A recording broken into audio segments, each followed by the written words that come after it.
Hello everyone, কেমন আছো তোমরা সবাই? আশা করি তোমরা সবাই খুব ভালো আছো, আমরাও খুব ভালো আছি। তো আমি রেডি হয়ে গেছি, এবারে যাচ্ছি আমি আমার শ্বশুরবাড়িতে, গিয়ে আবার রেডি হব। আসলে আজকে খুব স্পেশাল একটা দিন, আজকে আমার দেওর ননির রেজিস্ট্রি ম্যারেজ। তো সেই উপলক্ষে আজকে একটা ছোট্ট করে একটা অনুষ্ঠান আছে, তো সেখানেই যাব। তো দিনের বেলায় অনুষ্ঠানটা হবে না, অনুষ্ঠানটা মেনলি হবে রাতের বেলাতে, কিন্তু রেজিস্ট্রিটা দিনের বেলাতেই হয়ে যাচ্ছে। এবার আমি রেডি হয়ে গেছি, এবার দিয়েছিলাম শাড়ি পরতে। আসলে একটা অনুষ্ঠান বাড়িতে যাব, সেখানে তো চুড়িদার পরে যাওয়া যায় না, তো সেই জন্য সেখানে শাড়ি পরেছি। আর এই যে বিয়ে বাড়িটা, এটা মনে আছে এটা কোনটা? আসলে এইটাতেই না আমার ছেলের জন্মদিন হয়েছিল, 5 বছর যে জন্মদিনের অনুষ্ঠানটা আমরা করেছিলাম সেটা এই ম্যারেজ হলটাতেই হয়েছিল। আর এখানে এখন ডেকোরেশনের কাজ চলছে। আসলে রাতেরবেলায় যে আশীর্বাদ অনুষ্ঠানটা হবে সেটা ওখানেই হবে। আস্তে আস্তে আমাদের অনেকটা দেরি হয়ে গেছিলো, তো আমরা এসেই বসে পড়লাম দুপুরের খাবার খেতে। তো আমরা ছিলাম আমি, আমার হাজব্যান্ড, আমার ছেলে এবং আমার শাশুড়ি ও তার সাথে আমার বড় মাসির শাশুড়ি, আমরা সবাই একসাথেই বসেছিলাম খেতে। আর অপোজিট সাইডে বসেছিল আমার দেওর এবং তার বউ, এই যে ওরা খাচ্ছে। আর দেখো কি সুন্দর খাইয়ে দিচ্ছে ওকে। তো খাওয়া দাওয়া করতে করতে আমাদের অনেকটা বেলা হয়ে গেছিলো। এবার বাড়ি যাব, গিয়ে একটু বিশ্রাম নেবো, তারপর আবার রেডি হয়ে আসতে হবে, যেহেতু মেন অনুষ্ঠানটা যেটা সেটা হচ্ছে রাতে বেলাতে হবে। তো চলো এবার বাড়ি যাই। এখান থেকে আমি আবার আমার বাপের বাড়িতে যাব, সেখানে আবার আমাকে রেডি হতে হবে। Mini blog. Hi guys, hi guys. আমি জামাটা ছাড়ি, তারপর তো দিয়ে আমি যাব না, তুমি জামাটা ছাড়ি কথা তুই গিফট। তো চলো বাড়িতে গিয়ে কথা হচ্ছে। আর এখন আমি যার সাথে কথা বলছি সে হচ্ছে যার বিয়ে বললাম, যে দেওরটা তার বোনের বর। সেও খুব, মিশুকে আমরা খুব মজা করি।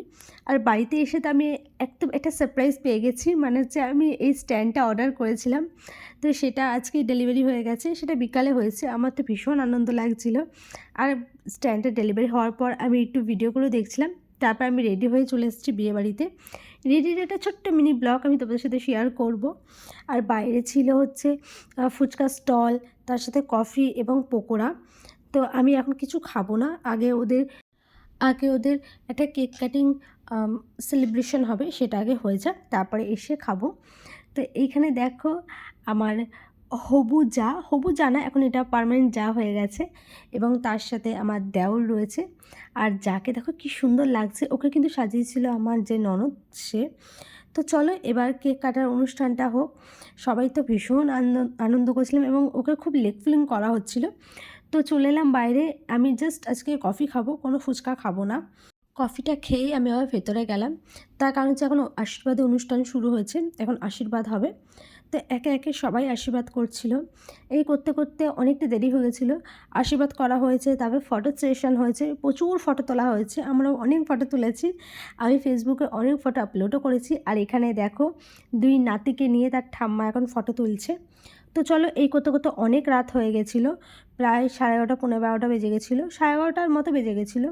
তো তারপর আমরা খেতে বসেছিলাম। আমরা বলতে হচ্ছে আমার শাশুড়ি এবং আমার জায়ের ছেলে ও আমার ছেলে যেহেতু অনেকটা রাত হয়ে গেছে, এত রাত ওকে করালে না, ওর যেহেতু ছোটো না একটু প্রবলেম হয়, তো ওকে খাওয়ানোর পর এখানে আবার ওরা সব বসেছে। এটা কিন্তু রাতের দিকে, এটা সবার শেষ ব্যাচ ছিল, মানে আমার ভাসুর, আমার বর, তারপরে আমার সব বরের বন্ধুরা, তারা সব খাচ্ছিল। আর এখানে হচ্ছে নববধূ এবং তার বর খাচ্ছে, বাকি আরও সবাই খাচ্ছিল। আমি একটু বসে গল্প করছিলাম, তার কারণ হচ্ছে আমি আমার ছেলেকে খাওয়াতে খাওয়াতে আমি নিজেও একটুখানি খেয়ে নিয়েছিলাম। তো চলো এইভাবে আমাদের ভীষণ হাসি মজারভাবে কাটলো আজকে দিনটা। বহুদিন পর সবার সাথে আবার এইভাবে আনন্দ করে কাটলাম নিজেদের লোকেদের সাথে। তো আশা করি তোমাদেরও এই ব্লগটা ভালো লাগলো। যদি ভালো লেগে থাকে প্লিজ এটা লাইক করে দিও, চ্যানেলটা সাবস্ক্রাইব করে নিও। বাই।